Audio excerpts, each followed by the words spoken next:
De la tarde con 24 minutos. Muchas gracias por continuar con nosotros en Fórmula Noticias. 3 días ya de enfrentamientos, de bloqueos en el estado de Sinaloa. ¿Qué sucede en este estado donde, por cierto, no hay clases? Las escuelas públicas, privadas, han decidido, para evitar poner en riesgo a los estudiantes, a los alumnos, a los pequeños, pues dar las clases en línea. Las calles de Culiacán se ven absolutamente vacías, los comercios cerrados.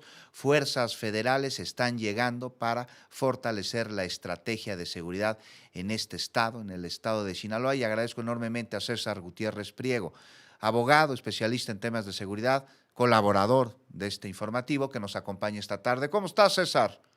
Muy bien, mi querido Juan, con el placer de saludarte a ti y a toda tu audiencia.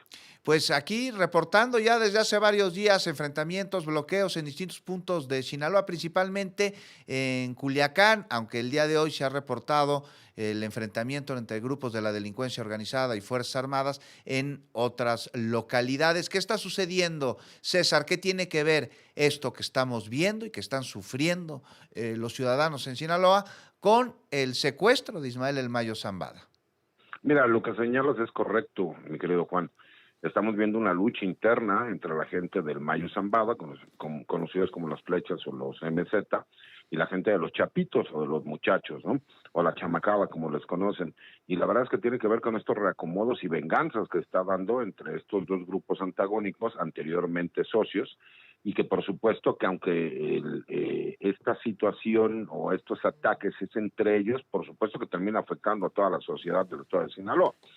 Y lo comentaba el gobernador Rubén Rocha, que el día de hoy llegaron 100 elementos más de las Fuerzas Especiales del Ejército Mexicano, así como 4 aviones y 3 helicópteros artillados, para apoyar, por supuesto, en todo este operativo que está haciendo el gobierno federal en coordinación con el gobierno del estado.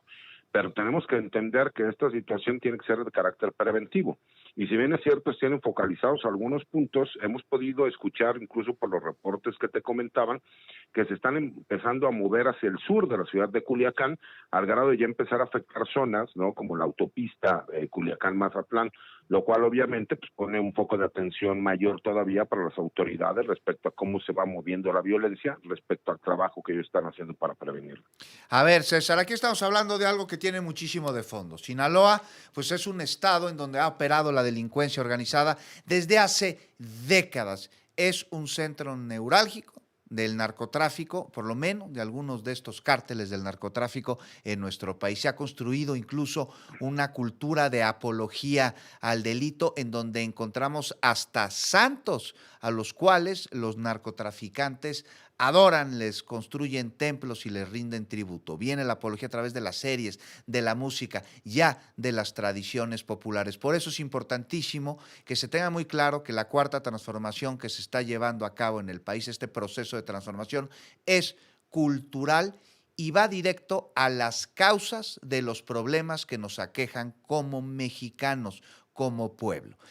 La seguridad en Sinaloa, es uno muy claro. Y estamos viendo un reacomodo por parte de grupos de la delincuencia organizada para pues hacerse del territorio, sobre todo después de lo que podríamos considerar una traición, que es el secuestro de Ismael El Mayo Zambada, fundador y máximo líder del cártel de Sinaloa. Hay disputa con los hijos de quien fue su socio, del Chapo Guzmán. Pero lo que no estamos viendo aquí es que dentro de esta apología y esta cultura que me refería sobre el narco, sobre el Estado muy arraigada, sería ingenuo, por no decir otra palabra, pensar que servidores públicos, policías, trabajadores de las fiscalías no tengan intereses con estos dos grupos delincuenciales. Entonces, estos enfrentamientos que vemos en el territorio seguramente también se están dando en las instituciones. César, no sé tú cómo lo veas. Pero por supuesto, mi querido Juan, mira, como bien lo comentas tú, desde que se tienen altares a la figura de un narcotraficante como Jesús Malverde, pues desde ahí nos damos cuenta cómo está tan adentrada lo que es la apología del narcotráfico, ¿no? En la cultura del estado de Sinaloa. Pero hay que recordar también algo, mi querido Juan. Estamos hablando de que el cártel de Sinaloa o el cártel del Pacífico, como se le conoce, es una de las organizaciones criminales más poderosas del mundo Así y que el es. centro de comando es obviamente el estado de Sinaloa. Entonces, por supuesto que lo que no se entiende desde afuera es que quien obtiene el control del estado de Sinaloa se queda con el control principal de una de las organizaciones más criminales más importantes y con mayor presencia en el mundo. Y asimismo, como tú lo mencionas, pues por supuesto que hay una lucha interna también entre la policía estatal y las diferentes policías municipales que pudieron haber estado teniendo un trabajo protegiendo a uno o a otro grupo, y que ahorita cuando se da este rompimiento, pues el gobierno federal lo primero que hace es llegar y tomar control de cómo se tiene que llevar a cabo el trabajo, porque hay que recordar también cómo se manejan, mi querido Juan. Ellos tienen una forma de organización como empresa, en donde vemos a estos muchachos que se les conoce como punteros, que son los que andan en motocicletas tratando de seguir a todas las autoridades, en específico a las federales como la Guardia Nacional y al Ejército Mexicano, para ir avisando en dónde se encuentran ellos. Y eso es lo que hace que los grupos criminales armados se vayan moviendo de donde se está llevando a cabo el recorrido por parte de las autoridades. Por un nivel, aquí, perdón César, por un nivel, pero por otro nivel, la fiscal del Estado tuvo que renunciar porque la Fiscalía General de la República desestimó este montaje que hicieron en una gasolinera en donde presuntamente habrían asesinado a Héctor Melesio Cuen Ojeda, esto a días del secuestro de Ismael El Mayo Zambada, y lo desestimó la Fiscalía General de la República. No sucedió como nos hicieron creer o quisieron hacernos creer, y la fiscal tuvo que renunciar. Yo me pregunto, pues ¿dónde están las investigaciones en contra de la fiscal que tuvo que renunciar del estado de Sinaloa? Y si la cabeza del aparato encargado de procurar justicia en el estado hizo este montaje, ¿quién más no puede tener intereses estrechamente relacionados con el crimen organizado en un estado como el de Sinaloa? Por eso la insistencia en que la cuarta transformación tiene que ser una transformación cultural. De lo contrario, son curitas, son paliativos, César. No, y además tendríamos que saber a quién estaba protegiendo la fiscal general del Estado, ¿no? Porque no es coincidencia que se haya hecho una investigación tan deficiente y que se haya llegado a una conclusión con un hecho que la misma Fiscalía General de la República ya desestimó. Me parecería que debería existir una carpeta de investigación en donde una de las principales líneas de investigación sería saber a quién estaba protegiendo la fiscal del Estado. Pero lo mismo puede suceder con varios de los jefes policíacos, mi querido Juan. Claro. Y esa es la situación y la más importante. ¿Por qué? Porque la más fácil es llegar y decir que todas las autoridades en el estado de Sinaloa podrían estar involucradas. Pero los hechos nos dicen que por lo menos los grupos que se están peleando el poder no han recibido apoyo interno por parte de ninguna autoridad más que las investigaciones que en su momento se dieron por parte de la Fiscalía.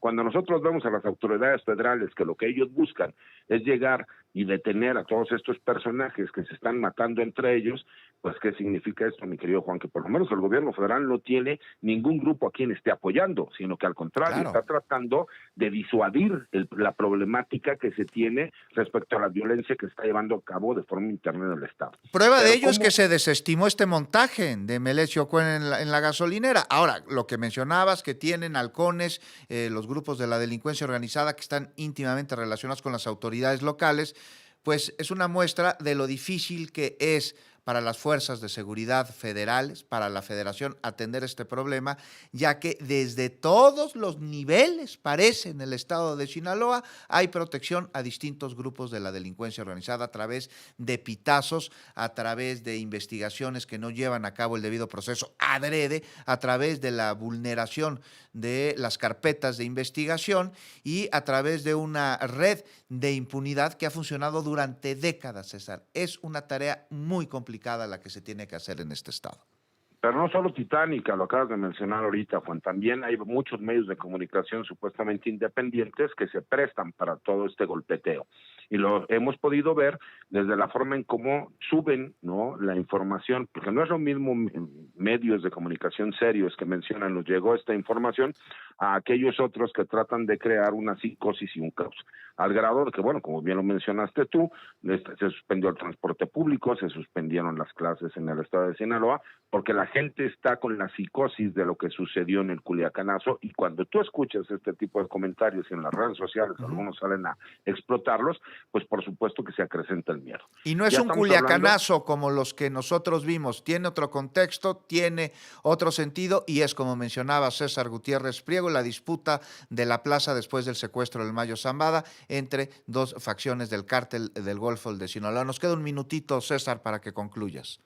Nada más, mi querido Juan, entender que en este momento se encuentran más de 300 elementos de las Fuerzas Especiales del Ejército Mexicano. Y hay que recordar que el cártel de Sinaloa es una de las 5 organizaciones más poderosas y con mayor presencia a nivel mundial. Por eso es tan grande el reto y por eso en este momento el gobierno federal está focalizado en inmediatamente poder dar solución a este problema que existe entre 2 grupos antagónicos del crimen organizado. Y estaremos pendientes una vez que esto se pueda resolver, que se atienda a quienes son las verdaderas cabezas. Porque este nivel de sofisticación en una operación criminal como la del Cártel del Golfo, que es una de las organizaciones más peligrosas de todo el mundo, tiene detrás grandes transnacionales, mentes que han estudiado maestrías en las grandes universidades. En fin, César, nos cae la pausa, pero seguimos hablando de este tema más adelante, ¿vale? Claro que sí, mi querido Juan, un abrazo, hasta luego. Nos vamos a una pausa y volvemos. Muchas gracias.